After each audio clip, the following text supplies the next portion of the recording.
Homila qimirlashi odatda homiladorlikning qayta tug'uvchilarda 16 haftadan, agar birinchi marta tug'uvchilarda 20-22 haftadan boshlab homila qimirlashi kuzatiladi.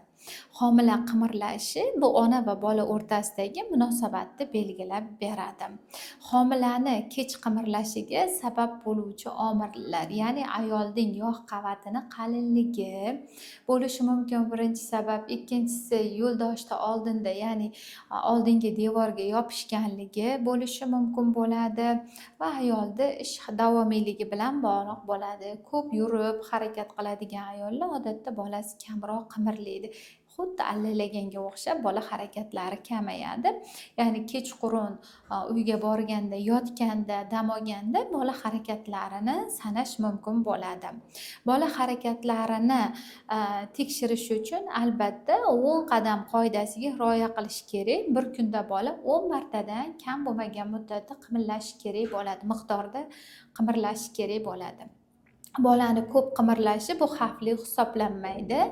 Bola 23-24 haftalarda qimirlashi og'riqli bo'lmaydi.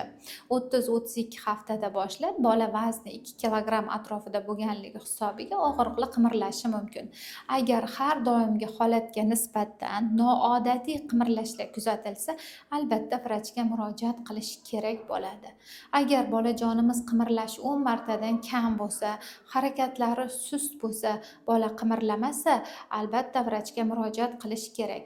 Qachonki bolaga havo yetishmasa, bola harakatlari kamayadi va bola harakati pasayib qoladi. O'sha uchun mushayla tonusi pasayadi.